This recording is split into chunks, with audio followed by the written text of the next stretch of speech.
everybody, for episode 23 of the Bao Podcast.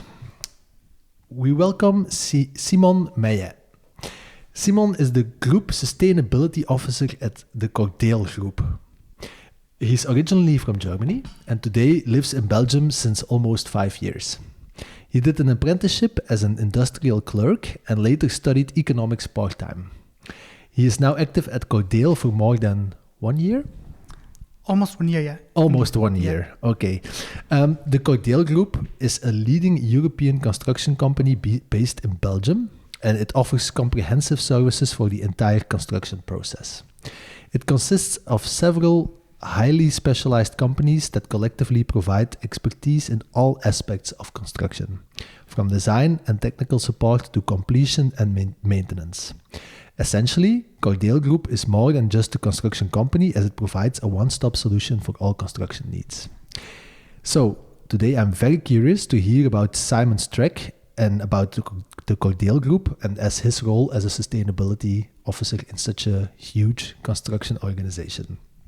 So, without further ado, I say we're gonna dive into it.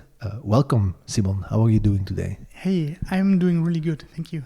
It's you brought the beautiful weather. Yeah, finally. It's May, it's about time. Yes, it has arrived, indeed. Simon, so I think what could be interesting for our audience is to maybe explain a little bit, in a couple of sentences, in a couple of minutes, the Cordeel Group, because I gave a quite short introduction now, but it's quite a big Belgian construction company, if not one of the biggest. We are in the top 5, I think. Okay. So Cordeel Group is a family-owned business. Okay. Last year we had something like 940 million euros of turnover.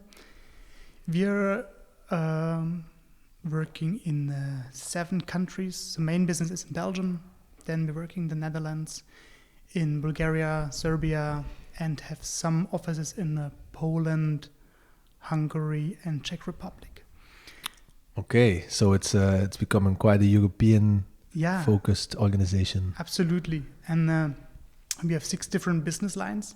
What Cordeel is most famous for is construction. So we have construction companies, like I said, in Bulgaria, Serbia, Netherlands, and Belgium.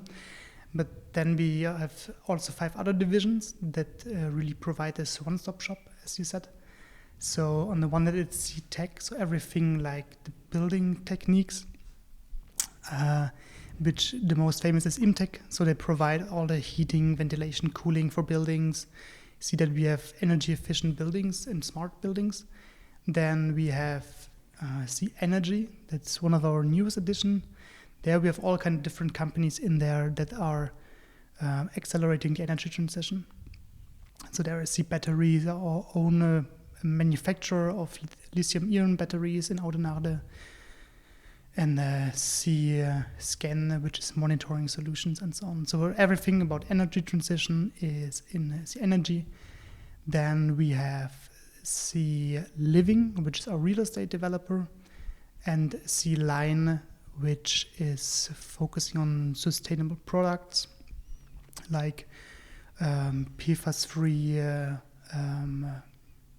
firefighting solutions. And then there is C-Production, which are all kind of different companies on site in Temse and in Husel that are producing our goods. So that's prefab, precast, concrete department, and metal and wood. So indeed, it's a really, really large scope of different companies, but all it's with the idea to have a vertical integration so that we all kind of work together as much as possible to speed up the construction process. Okay, yeah, because that's something that I was thinking about while you were explaining it. Like, it's a very broad, very diverse group of companies. Yeah. But what links them together? And I think I've seen slogans like becoming the quickest construction party in the world or something? Yeah, we want to be the fastest builder. Okay. So this is where we put a lot of our focus to really be able to build really, really, really fast. Therefore, also then having less impact on the environment in that time where we build. But if you would completely rely on the supply chain of like external supply chain, then we would always face a bit more of a risk in time constraints. And with having all these companies inside the group, we're able to deliver much faster. Okay, right. Okay, so the idea is vertically integrate to become quicker in the execution. Yeah, absolutely. Okay, interesting. So, and you were hired to become the first sustainability officer at Cordeel. The second, actually, yeah. The second, but the person before me stopped. She was in her job 6 months or so, or a bit less than a year, and then it was me who took over. Okay. And so there was already a sustainability report back then when I arrived. Really nice, really a lot of great pictures, a lot of vision that was explained. And for me, there was now the challenge to take it kind of to the next level, making more concrete KPIs, including all the different companies in there as well. Okay. And maybe before we dive a bit deeper into your role at Cordeel, maybe explain a bit more where did your interest in sustainable construction come from, and where did you get your background to become a sustainability officer in such a big construction company? Yeah. So I think the interest was almost always there. So in German you would say Quereinsteiger. So I am not an engineer. So can you say that again? Quereinsteiger. Quereinsteiger. Yeah. Okay. So that's kind of job shifting from coming from another sector, another industry, without having real street credibility or something. So it's a lot about own motivation that I brought, a lot of own learnings that I had. We're reading a lot about it. And so kind of all my career, I always was involved somehow with the construction industry, mostly as a supplier to them. One of my first real job was working in key account management together with the Cordeel Group, which is one of the biggest construction groups in Europe. So I was always kind of linked to that and always found it intriguing of what is happening with the products or what they're actually producing. And sustainability is one of the main challenges of the sector. And somehow I slid into it step by step. And then when I was working at Word here in Belgium, then I joined the Green Deal Circular Bouwen, where I saw a lot of really bright people that really focus on the topic of circularity in construction, so that there was a lot happening. And then I decided, as in my function that I had back then, it wasn't really possible to focus on that completely. I then changed to a consulting role with one of your former guests, Hans Boven and Sistercon. And then found myself that I function better in an organization, so not consulting, but working full-time in a company. And that's how I found the opportunity with Cordeel. So that was kind of a step-by-step flowing in the role. Okay. And at Sistercon, I had the chance to work with a lot of really amazing Flemish family construction businesses. So that kind of helped me as well. Yeah, I can imagine. So if I understand correctly, you are somewhat of an autodidact, you learn a lot of it yourself? Yeah, that is actually, you could really say it like that. Yeah. And then you were working in the sustainable consultancy with Hans, indeed, the previous guest, one of the first, I think, actually. Yeah. But Sistercon works throughout different sectors, right? Yeah, indeed. So most focus is for them on construction and logistics, and then some food related and health related. And but I was mostly working everything on the CO2 analysis, a lot for construction, partly for logistics. And where did your specific interest in the construction industry come from, you think? Because you are active in in a lot of different industries, but then why go deeper into construction? I think it has to do with the added value that construction provides. So when you see now that construction companies or the construction sector is providing housing for people, is providing offices for people to work in a healthy, comfortable environment, literally puts roofs over people's head. So this is for me really an added value. This is bringing something positive to people. And compared with whatever working for Facebook, for example, they make much more money, obviously, but I would put a big question mark on the societal benefit of that. So I think and also the impact you can make in construction, because it's at such a high impact with carbon footprint and so on, and the waste being created currently. It's I think it was the same idea for you when you started Bao Living. You can really make an impact in the sector and help disrupting that. So that was my main driver, I think.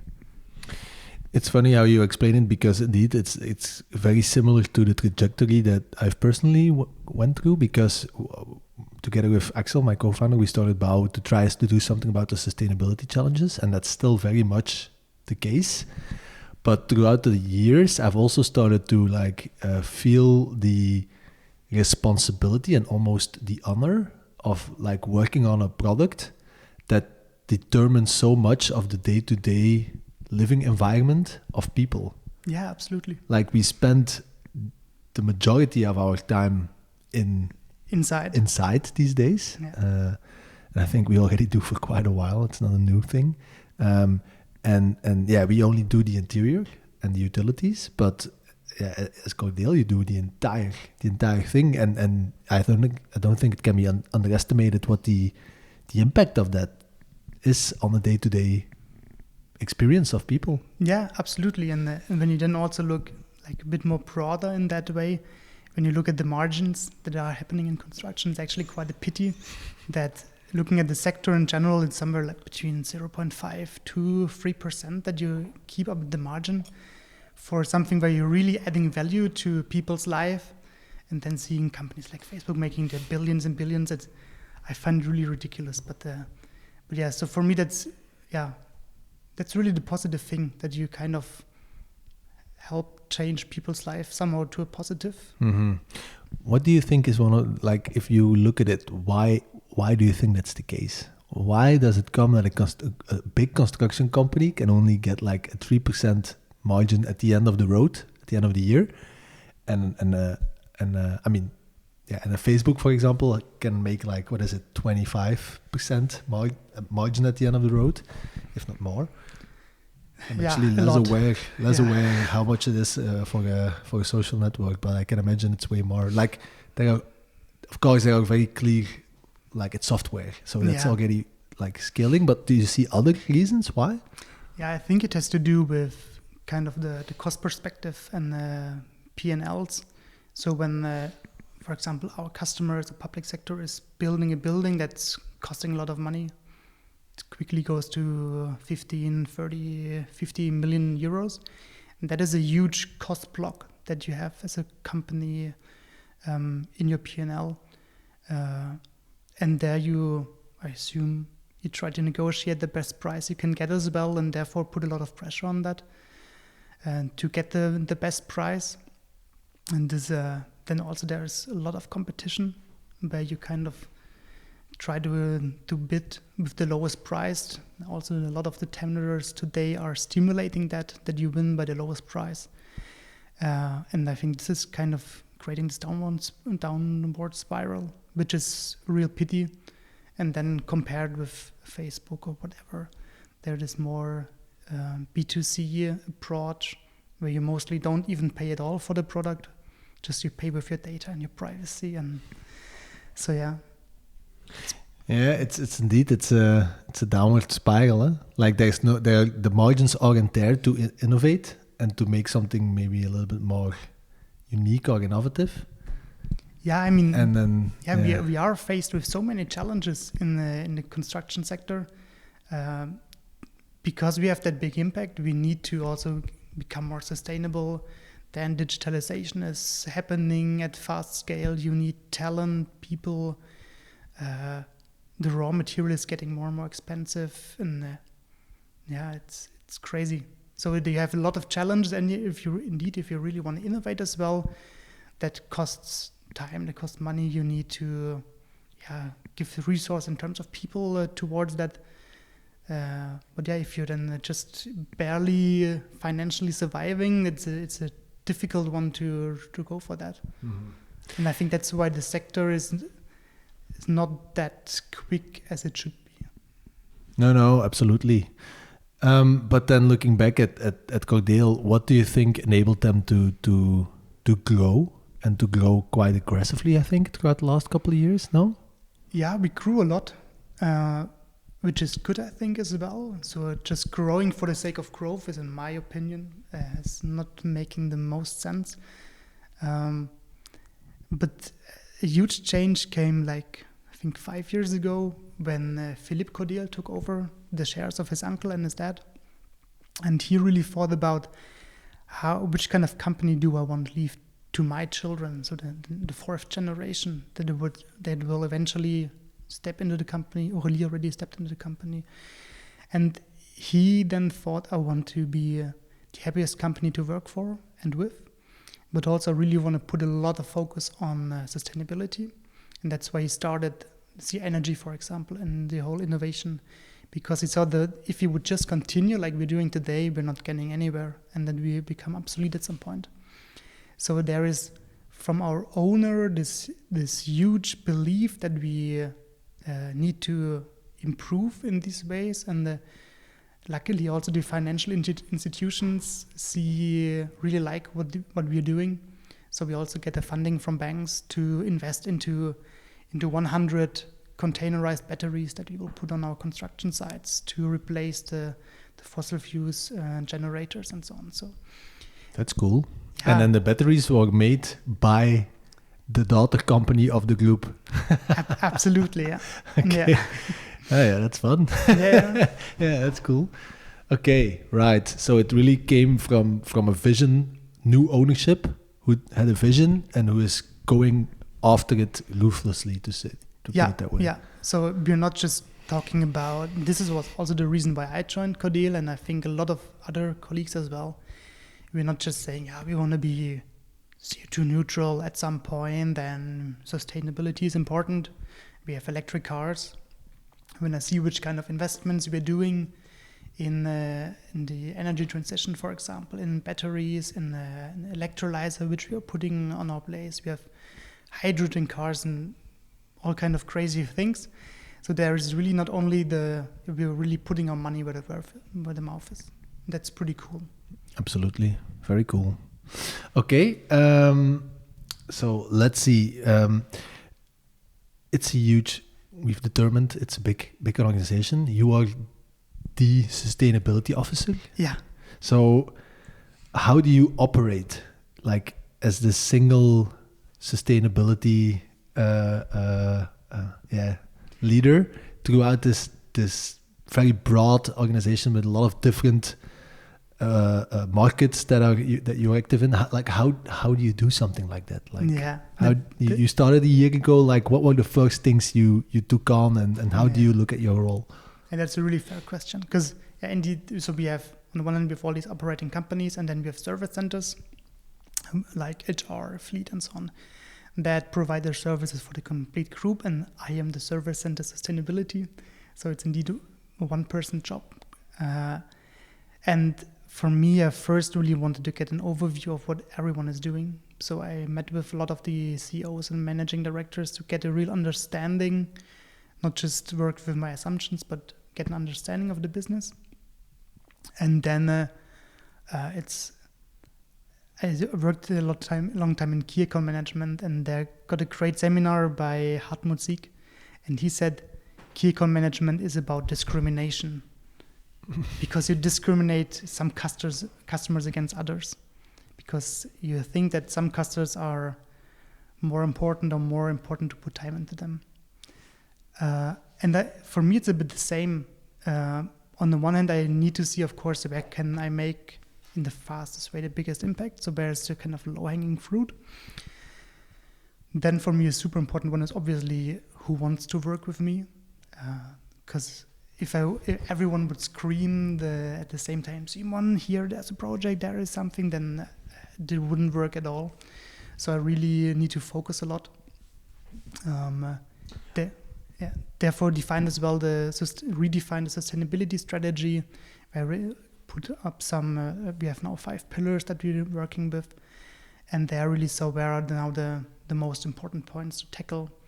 And this is a lot currently with pure construction that we look into how can we adapt the buildings you're building today in terms of circularity, in terms of the embodied carbon they have. But also the way how we are building, so electrification. And then I have some fun projects. So Gary, the CEO of C-Fire, so our fire extinguishers, he somehow came into contact with a German tele-shopping channel. Yeah, What? Yeah. What? Yeah. So and it's a German TV show, and so they need someone who is German. So I will soon go to Düsseldorf, to Germany, to be on TV and sell these fire extinguishers on the German TV. That's really random. Yeah, and but I think I will make my grandma proud because she's a really good customer of them. But yeah, that's one of these kind of side projects that's somehow happening. But are those fire extinguishers then more sustainable than the traditional? Yeah, so the ones that I will be selling on TV, okay, they are biodegradable. Okay. And without PFAS. Okay, there we go. Yeah. Right. Okay. Okay, yeah. Then I see logic to it. Yeah, okay. You said a name. Hartmut Sieg? Hartmut Sieg, yeah. Hartmut Sieg. Yeah. And who's that guy? He's kind of a guru in key account management in Germany. So he's consulting a lot of huge companies about how to implement key account management in their organization, how to professionalize key account managers. He's also one of the people working for the European Foundation of Key Account Management.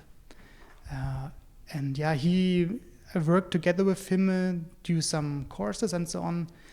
And he really helped me as well approaching my job back then differently in key account, but which has also a lot of positive implication of what I'm doing today, because it's a lot about not just selling your product. Here, this is my product, this is my price, it can do this and this and this, that's why it's great.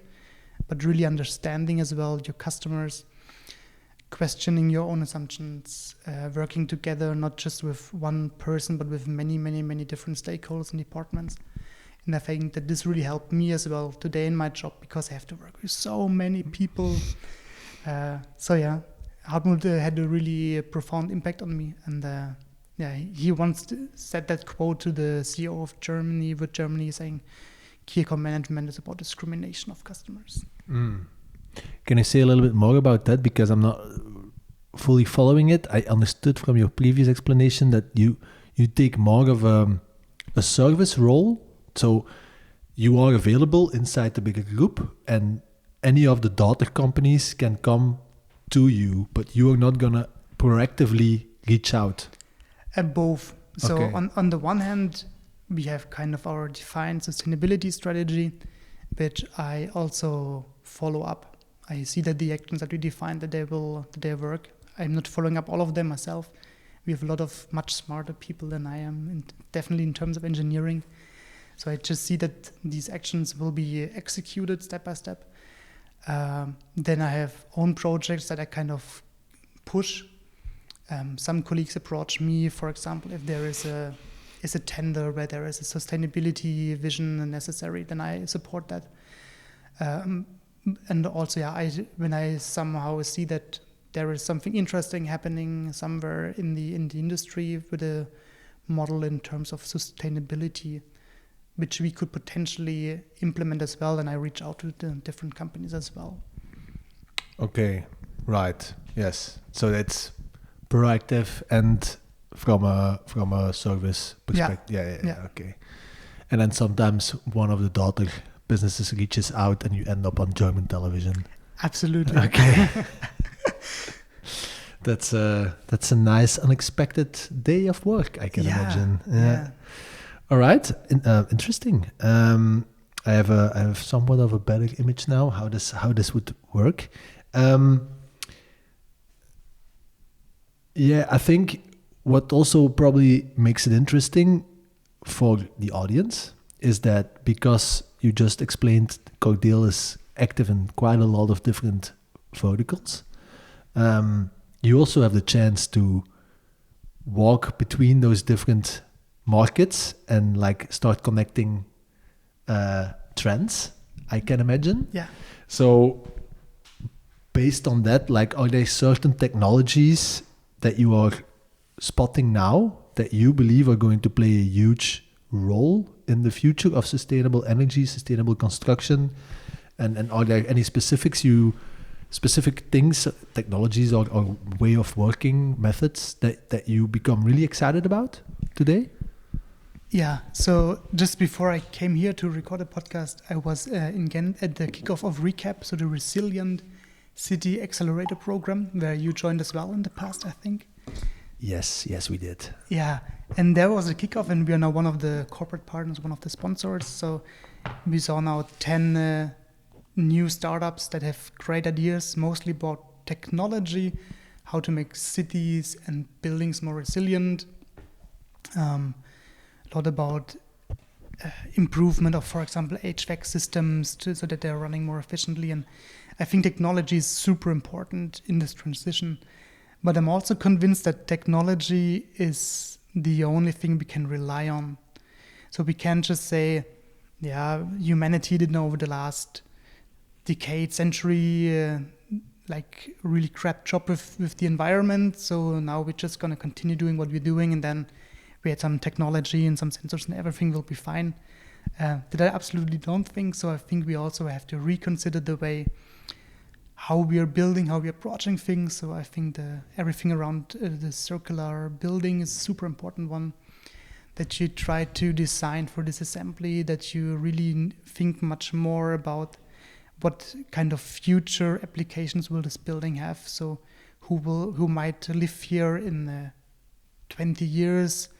Do we build now a space that is just the perfect for this one party who is now taking over the building, or do we design a building that potentially other people, other groups could live there as well or do the things? So I think everything around circularity is a super important one. And when we come to pure technology, like I said, I'm not an engineer and definitely have not the greatest knowledge of electricity. But when I see what my colleagues at RC Energy are doing, that's pretty exciting. So obviously the complete business model around, for example, batteries, like storage of energy, we now found it's financially not making sense to just have somewhere your PV panels and then a battery, and that will be, then you increase your auto consumption and then you have break even. That's not the case. So that's why we're now looking into all of these really, for me, nerdy things like artificial intelligence, to see how can we, at what point do we, does the grid need to be stabilized? So at what point of the day is it the cheapest to buy electricity and store it in the battery? At what point is it the most expensive to sell it onto the net to stabilize it? Looking into weather predictions, so how will the weather be in the next hours, in the next day? What kind of implications will this have on our charging structure, for example, for the cars? So do we allow now all the cars to charge full force, or do we make sure that first our HVAC installation gets electricity? And what is with the electrolyzer we will install? What kind of priority will we give to it? So it's pretty cool, everything like electricity-wise and steering such a holistic system. That's quite interesting to me. Yes, I can imagine.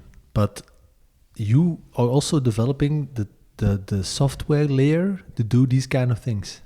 Yeah, so Imtech, one of our companies, they have an EMS, so a energy management system that is providing this. And we are also part of a European program, Creators, which is also really cool. It's about energy sharing, so energy communities. Today, it's not legally not possible yet in Belgium to share energy with your neighbors, although you would produce a lot and could become much more resilient or self-sufficient by just sharing this with others. That's not working today. But we are now one of the 4 locations in Europe who are trying this out, working with such an EMS to spread evenly our energy consumption, and eventually we have the target to also collaborate with the other companies in Temse that are in the area, so that we can share energy, because there might be others who will be working in the weekend, who will be working in shifts late at night, or who might be working in the Bau where we don't need energy. So that's really super interesting as well, what's happening there. Okay. Whoa. I'm just surprised, because it's I can imagine that like that kind of activity is it's a very competitive, very hot upcoming part of the market, and I can imagine that you are competing with some really big players who are 100%, like the entire organization is focused on delivering those kind of systems, but you don't. You just charge on and take on the competition and for this kind of... Yeah, indeed. And I mean, obviously we work together with partners when you come to the solar panels. We are not producing them ourselves. We are not placing them ourselves. So we work with partners together. We also don't see our job in consulting on these projects. It's really about delivering a complete project as a whole. Also together with sensor technology to see what are the main consumptions, what kind of different technologies could you provide. But more important, this is not some kind of a side hustle that we are running next to the construction division. We attracted a lot of talent which has really background in the energy market. We really recently our new Chief Commercial Officer joined for Sea Energy. He has been working in this field for many years. And then we really professionalized over the last years a lot, over the last 2 years, 1.5 years, a lot with the people we attracted that have really track records in these industries and really can help like professionalize and going on step by step in a professional way. And that's pretty cool. And it's really inspiring to work together with these colleagues as well, because you constantly learn about things you have actually no idea about. Yeah, I can imagine. I mean, the previous guest, Ismail, from Futech, he also explained a little bit more about the energy market and what they are doing. And it's a really booming market right now. So much is gonna happen in the next couple of years. Yeah, because it's also so important. Of course. The transition needs to happen. Yeah, the electrification is one of the main challenges we have. Everyone is trying to electrify their businesses, their industries, stepping away from fossil fuel. So this is a huge challenge, but obviously huge opportunities where a lot of players are jumping on as well. Yeah, I can imagine. It's going to be interesting to see how that's going to play out. Yeah. Because there's gonna be consolidations, and in like 10-15 years the big players will be known, but from very far away. I'm just talking with people about it sometimes. Like today it's very much still in the early beginning phase. There are a lot of small players and everyone is looking at it from their own perspective and going at it from their own perspective and with their own resources, but it's going to be fun to see how it's going to evolve, I think. Yeah, I also have the feeling that now kind of a lot is rumbling about all kind of different solution and not clear what will be the best way to go. But I think we're looking at this from a quite holistic point of view as well. And like I said, with these really talented people that we have, I am quite confident that we'll be part of the solution. Awesome. Very, very cool to hear. Let's see. I think another interesting topic we can explore a little bit is, there is going to be a balance in every company between profitability and the commitment to sustainability. And from what I hear, at Cordeel, like there's a real motivation from the very top to focus on the innovation and the sustainability. But how does the organization look at, because there's going to be a trade with profitability. If you want to be innovative, if you want to be very sustainable, you need to make investments. But how does the management, or how does the organization look at balancing these two goals, or these two topics between each other? Yeah, that's a bit like what we touched already upon with the profitability of the construction industry, which is like way too low. In general, I think we're doing quite well financially, but indeed it's also the first perception is always sustainability is more expensive, so we won't do it. So it's really about raising awareness as well with your own colleagues, to explain what are the different solutions on the market, what would be the real implications in terms of lambda value of isolation, what is the difference in price, and so on. So you really have to be super concrete, because a lot of my colleagues, like take the calculation department, for example, they get their list of what they need to calculate. Most of them are engineers, so really straightforward. So you also need to provide them these kind of information. And there's a little bit of clash of being super innovative with having ideas like visions about this is something we could do potentially in the future and this would have a huge impact, and then being able to provide a product or service that is like you can deliver tomorrow at a fixed price with all the EPD data sheets and so on. And so one thing is selling it in the own organization, but also then to customers, obviously, because they are the ones who are paying in the end of the day for that building or service or whatever. And that's unfortunately still, when I hear that in the right way from my colleagues, sometimes still the challenge. I'm really happy to see, like when I help my colleagues in tenders, like from the public sector, for example, it's not 100% anymore the price that determines which kind of consortium is being chosen, but also like now for 5, 10, sometimes 20 or 30%, the approach on sustainability and circularity is part of the decision. And then it's much easier to also sell them more future-proof building to someone. Or when you look at our customers, potential customers that are mostly stock noted, they are now faced, like we will be as well, with EU taxonomy. So they now really look into the embodied carbon of buildings, for example. And if we as Cordeel can provide them then with a proper solution on that, then it might be okay to charge a bit more if we can deliver them a future-proof building that they can also in 10, 15 years can sell to a proper price again because it's aligning with EU taxonomy and so on. But this is now really, I think, a quite interesting period. And then I think the next 2-3 years, it will hopefully change a bit more to the better in terms of that it's easier to sell more sustainable products. Indeed, there will need to be a shift between the cost of today. It's very focused on the cost of purchasing, and it needs to go to a total cost of ownership model. Yeah, absolutely. Ownership up to the very point of demolishing or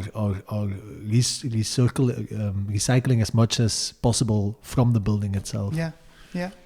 And but I also think that when you come up with new business models like energy as a service, for example, you can so just imagine you would have a building where you say, I want to have this building point, and then solar panels, batteries, they're not interesting for me, or might be interesting, but I'm not willing to pay for that. And if we then can provide an energy as a service solution where we stay the owners of the assets and then charge a monthly fee for energy to these customers, that could be a big help as well.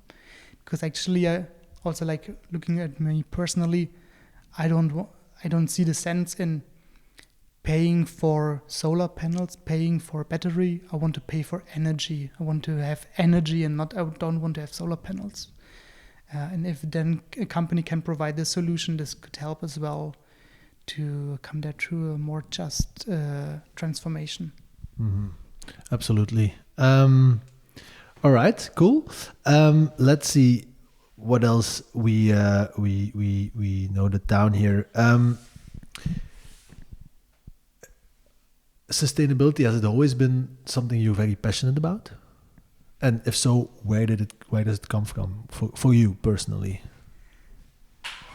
Yeah, for me personally, I think that was always kind of a bit back in my head. Like, yeah, whatever, when I stopped school when I was 18 or 19 or so, I always was aware of the impact we have as humanity on the nature.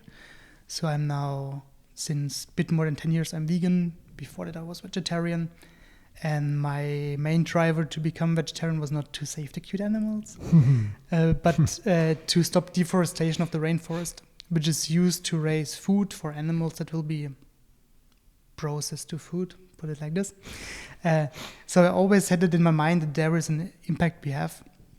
Also, I would describe myself as a minimalist, so I always was really aware and constantly reevaluated my consumption patterns. But I never would have thought that this would bring me like on a professional way to where I am today. So that's really cool actually, because now I like my work and my own values that really aligns, and that's pretty cool. And I think in the past I didn't have it like this.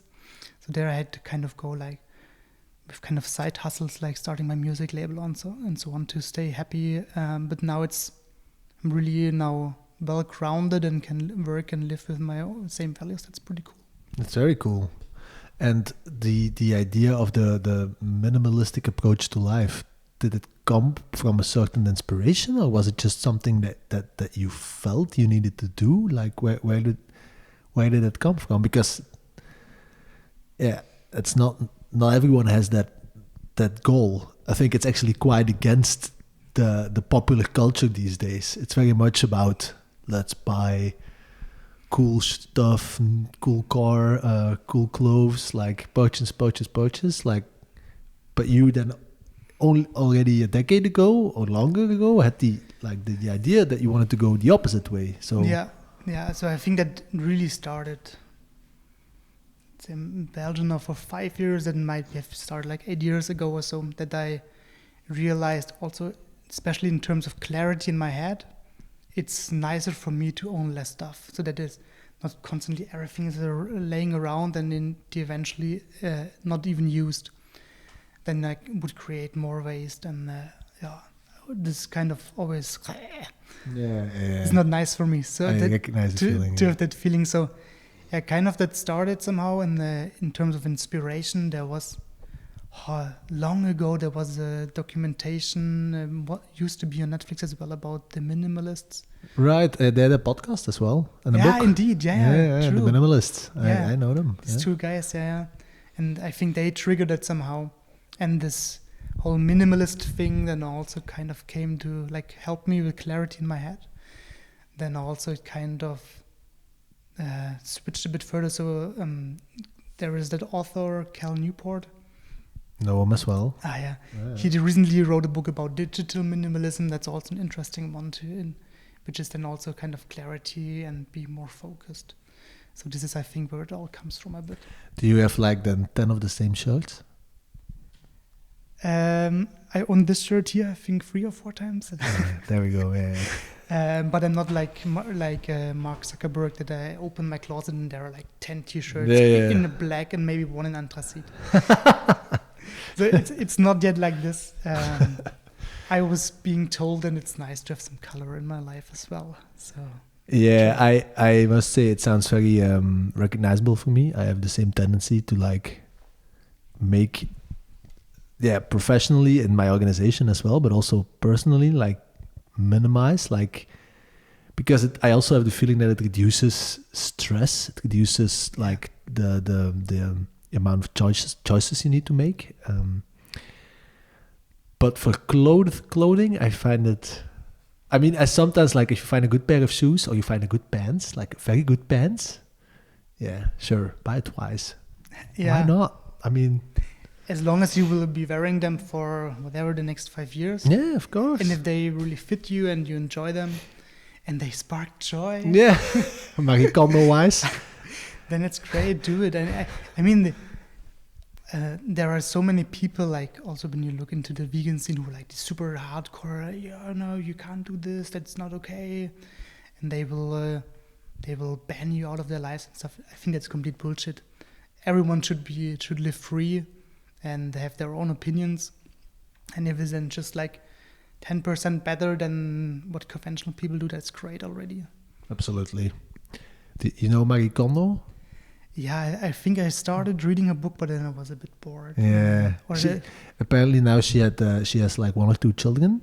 Yeah. And she stopped with it, and now her name is Marie Slonzo. But I get it. I really get it, because children are, since I'm a dad now for a bit more than a year, I have the feeling that children are the death of minimalism. Yeah, I don't have children yet, but I have a lot of friends who have children, Yeah. and a couple of good friends. Also, one of my best friends actually. He's also like, I studied with him. I lived with him for like 6 years. He was also all about the minimalism, and then now he's explaining to me like, yeah, Benjamin, it's horrible, huh? Every day I like walk behind my 3-year-old and clean out the living room 3 times a day, but it never ends. Yeah. I think we have a quite good balance, so not going too crazy, but you need so much stuff. Mm-hmm. But yeah, that's a trade-off, because it's really lovely to have him. He's a real added value to my life. I so can that's imagine. Okay. Minimalism for trade-offs. babies. Interesting new market. Could be a biological hurdle though. Yeah. So maybe to close off the very specific the construction or the Cordeel focus segment of the episode, like, are there any big lessons, or maybe the biggest lesson that you can give to the audience about your year now as a sustainability officer in such a broad construction focused organization? Yeah, I think one of the most important things is raising awareness and getting people on board. Not trying to be kind of arrogant, or not because saying, yeah, you don't know about sustainability, so you're not good or anything, or just trying to always talk in the sustainability lingo all the time. You have to kind of communicate with the people where they are, and try to also really understand the business they're doing, the way how they operate, and then try to find kind of small twists how to improve that a little bit, and not try to, in German that's always stupid to say, but don't come in with the tank and try to convince people of anything. No, I think it's really about understanding your colleagues and making them logical decisions and soundful decisions, and keep on repeating the same thing all the time, because I mean, I'm super convinced of my sustainability report, for example, and I would be happy if everyone would read it, but I'm realistic as well. That's not going to happen. So if I can just raise awareness step by step, that's an important one. And then try to define a couple of key projects where you can really make a big impact, and work on them, really dedicate to them. Don't try to shoot on everything. Don't try tomorrow to be CSRD proof, because that will just cost you tons of money.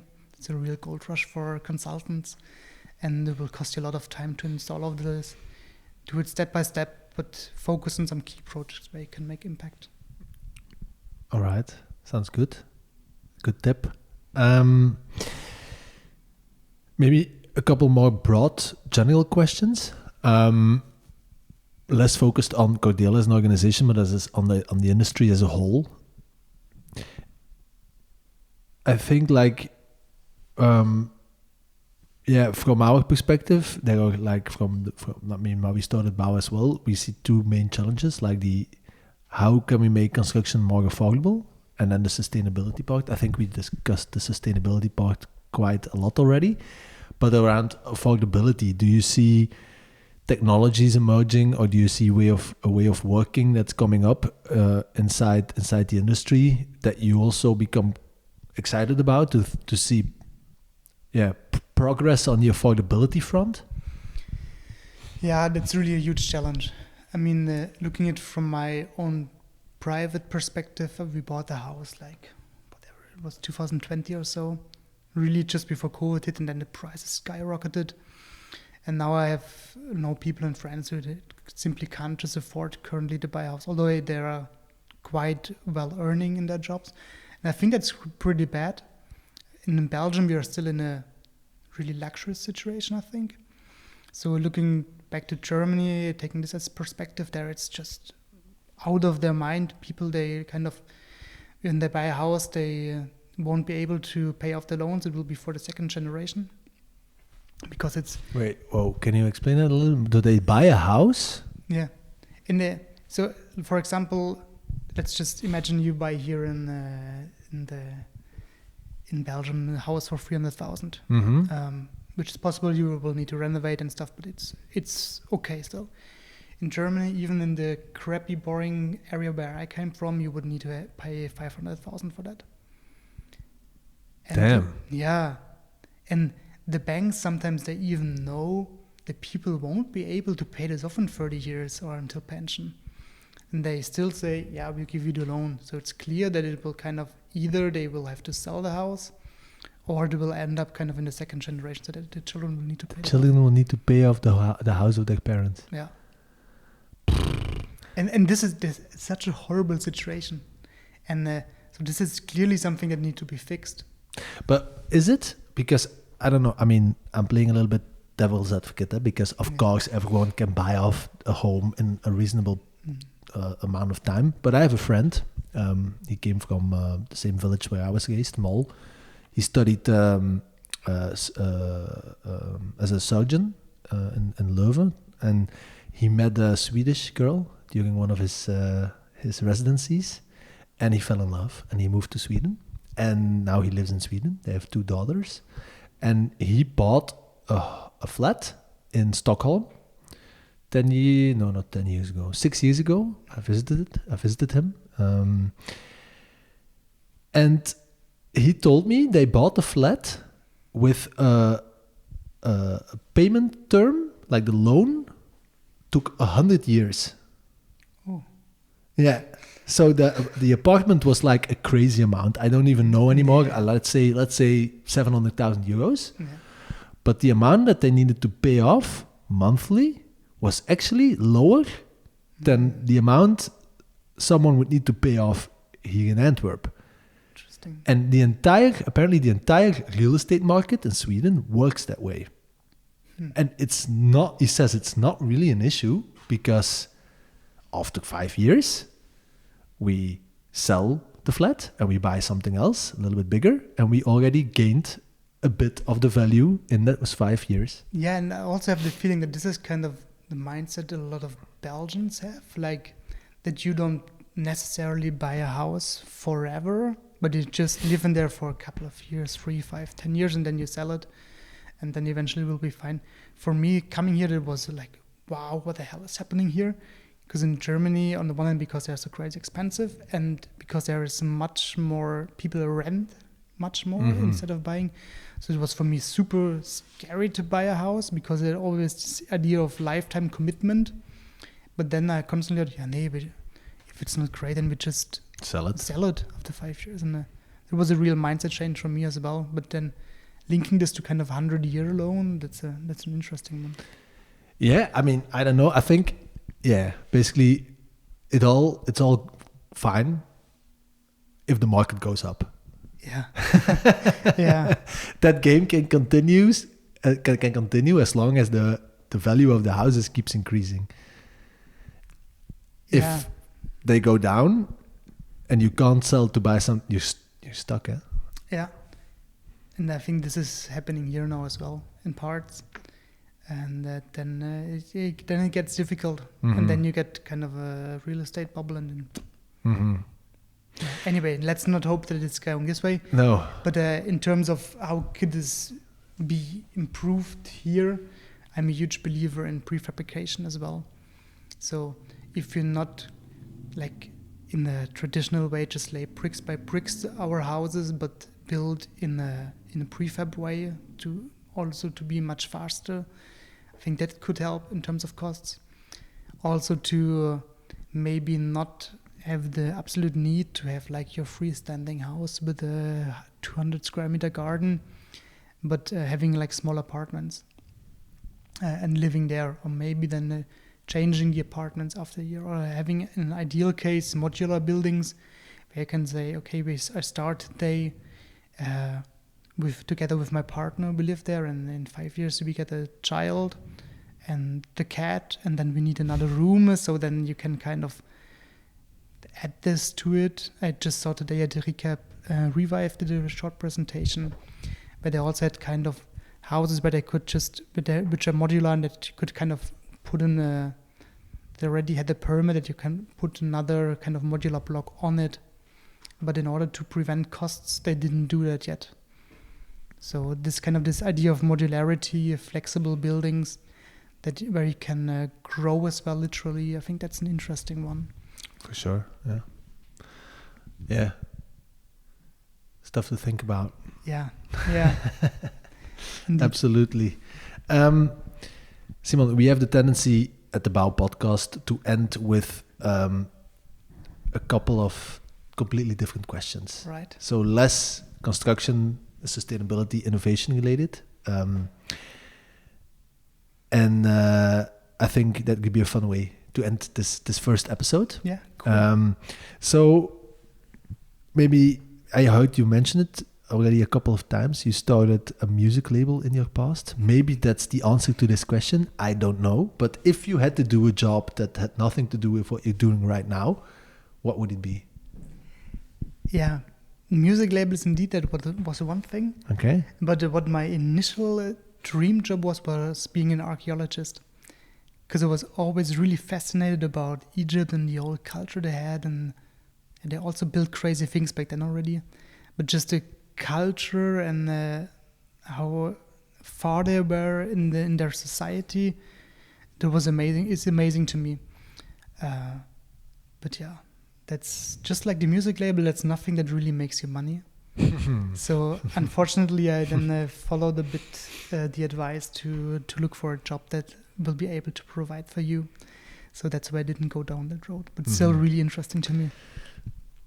Absolutely. There's how's the guy called again? There's like this archaeologist, who sometimes goes on Joe Rogan, the really big podcast, and I heard him talk already a couple of times. I forgot his name. Anyway, he once explained like how strange it is that we, as a species, as humanity, that we don't think more about the fact that the Egyptian pyramids are a thing. Like, they just stand there, being enormous, being thousands of years old, Yeah. and we have no clue, like, how those guys built those buildings. Yeah. Like, we have no idea. Like, there are theories, but every time you like go test the theory, it doesn't work because the blocks came from like 1,000 kilometers away. From places like we can't even fathom of transporting it today, the amount of material that they're built of with our current technologies. So how the hell did those Egyptians do it? And I find that also very, very interesting. It's fun to think about. Indeed. Mm-hmm. Okay, cool. Let's see. What else do we have here? If you could have a drink with anyone, dead or alive, who would it be? I think it would be someone alive. Going back to my metal times as a teenager, I think it would be Steve Harris from Iron Maiden, the bass player. Okay. He's the mastermind behind Iron Maiden. Wrote a lot of their songs. Really old now, but still being such a powerhouse on stage. Inspired hundreds and thousands of people with the music. And yeah, I think it would be him. And they will be playing in Antwerp in July. Really? Yeah. in Sportpalais. So at least I will see him again. Will be then my 5th or 6th time, I don't know. But I think it would be Steve Harris. Cool. My brother-in-law, huge metalhead, and he's told me a funny story once. I think it's that guy he's gay now. He's gay, right? Nee, I think that might be Robert Halford from Judas Priest, the singer. Yes, it's Judas Priest. I'm mixing them up. But it's funny because he told the story that he told me is like the entire metal scene, like the leather outfits and all the like attributes. It came from the guy from Judas Priest. Right. He introduced it to the scene in the 70s, but he was a closeted homosexual. So apparently, like my brother-in-law told me that that was like a very like his way of dressing, and it went throughout the entire metal scene, and now it's just the metal scene. Yeah. But then 10, 20 years later, he's like, yeah, guys, I was gay and I was very active in the gay scene, and that's also the way how we dressed in the gay scene, and then I put it on the stage, and so he like low-key brought in some positive, I think, absolutely, gay vibes into the metal scene. Because now it's all about leather and metal. Yeah.